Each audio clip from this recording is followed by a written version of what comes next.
O heptacampeão Lewis Hamilton tem motivos de preocupação para 2022 em diante.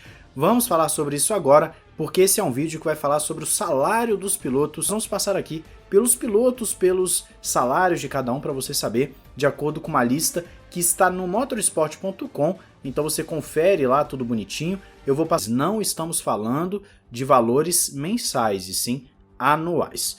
Deixe seu gostei, se inscreve, ativa o sininho. Seja um apoiador se você quiser participar da nossa gincana da miniatura, receber a revista do Grande Prêmio e também escuta o nosso podcast nos agregadores e no nosso canal de podcast. Vamos lá então para o vídeo. Começando ali na parte de baixo dos pilotos, o piloto menos rico, vamos colocar dessa forma, é Yuki Tsunoda, que está fazendo sua estreia na Fórmula 1. É natural que receba menos que os demais, ele está recebendo $500 mil por ano. É claro que aqui não está sendo contabilizado dinheiro de patrocinadores, tá? Nós estamos falando do que a equipe por si só paga por contrato ao Yuki Tsunoda. $500 mil, Yuki Tsunoda fica na lanterninha dos pilotos. Em seguida, nós temos alguns pilotos que ganham $1 milhão por ano. Esses pilotos são George Russell e Nicolas Latifi da Williams, Nikita Mazepin e Mick Schumacher da Haas e Antonio Giovinazzi da Alfa Romeo. Esses pilotos recebem $1 milhão por ano. Eu até esperava que o Giovinazzi ganhasse mais pelo tempo que ele tem de Fórmula 1. O Russell também eu esperava um pouquinho mais por ser um piloto que tem todo um contrato com a Mercedes, é um piloto Mercedes, né? Eu esperava que ganhasse um pouco mais também. Mas são pilotos que vivem ali mais na parte de baixo da tabela dos pilotos em termos de pagamento. Nós vamos agora para aqueles pilotos que recebem $5 milhões. Esses pilotos são Pierre Gasly, Esteban Ocon e Lando Norris. São 3 pilotos da nova geração. Então pilotos que estão recebendo um salário bem legal ali, de $5 milhões por ano, lembrando, tirando patrocínios. Recebendo $8 milhões, nós já temos um piloto veterano, Sérgio Pérez. Ele que está na Red Bull, recebe $8 milhões de salário por ano, e claro que tem também um patrocínio muito forte, deve receber um belo de um bônus gordo o Sérgio Pérez. Agora nós temos 4 pilotos que recebem $10 milhões ao ano. Esses pilotos são Kimi Raikkonen, Carlos Sainz Jr., Lance Stroll e Valtteri Bottas. O Stroll, se eu não me engano, ano passado ou retrasado, ele recebia $1 milhão, ele aumentou em 10 vezes o seu ganho na equipe. O Sainz está tendo agora já uma carreira mais sólida, 10 milhões, o Raikkonen é um veterano, 10 milhões, e o Bottas também é veterano, está ali na Mercedes, 10 milhões. O Lance Stroll, se não me engano, é o mais jovem de todos esses aí que recebem 10 milhões, é o que está melhor em termos financeiros, pelo menos se a gente considerar a idade. Recebendo $12 milhões, nós temos Charles Leclerc recebendo da sua Ferrari. A Ferrari pagando 12 milhões, apenas 2 a mais do que o Carlos Sainz, para você ver a importância do Sainz para a Ferrari. Um jovem piloto também, recebendo 12 milhões ao ano.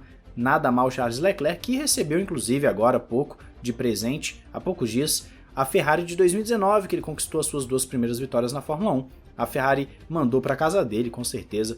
Ele vai ter muito orgulho de mostrar para todo mundo esse carro que o permitiu chegar a pódios e vitórias.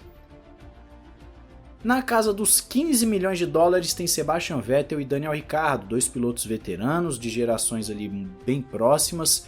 O Daniel Ricciardo é um pouco mais novo que o Vettel, se não me falha a memória, mas de qualquer forma $15 milhões do Vettel, que já chegou a receber bem mais do que isso. Ele reduziu bastante o seu salário para poder ir para Aston Martin, até por a questão da Covid, né? As equipes não estão podendo pagar grandes quantidades como pagavam, grandes quantias, melhor dizendo, como pagavam antigamente, mas ainda assim $15 milhões por ano está muito bem, obrigado, mais de $1 milhão por mês aí para Vettel e Ricciardo.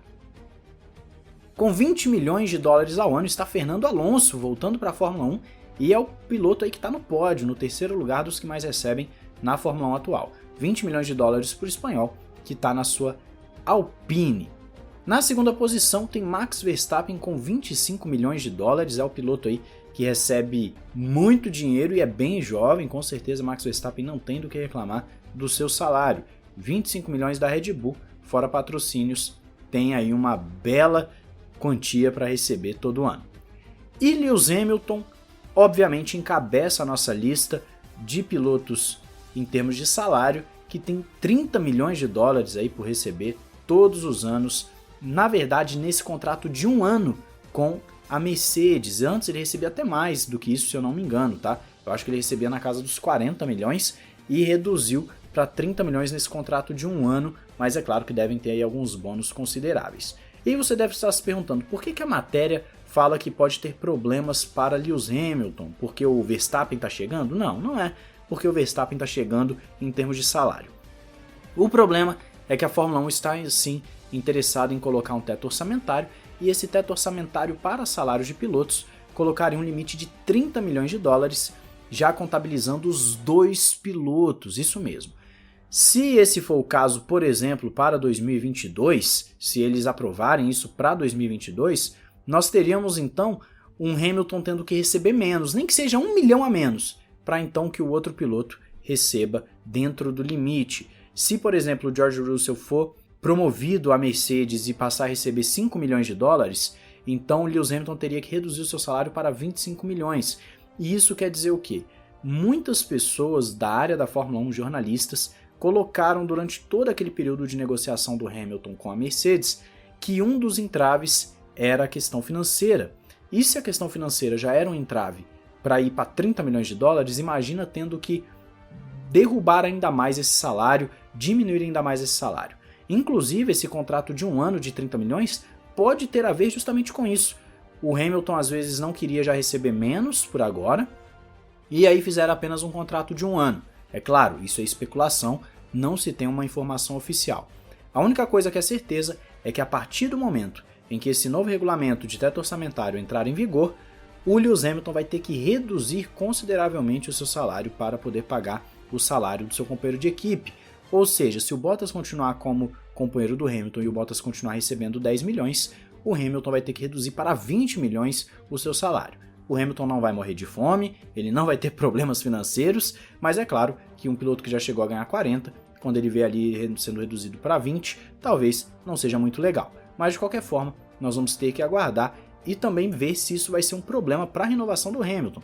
Se a questão financeira já foi um entrave agora, será que Hamilton está disposto a diminuir ainda mais o seu salário pelos próximos anos, para ele poder andar nessa nova Fórmula 1 de 2022 e em diante? Vamos aguardar, é uma questão completamente válida, porque o dinheiro sim conta muito, nós sabemos que o dinheiro tem grande influência naquilo que os contratos são acordados. Quero saber a sua opinião aí embaixo, não esqueça de deixar o seu gostei e, claro, verificar tudo aquilo que eu falei no início do vídeo. Um grande abraço, valeu e falou!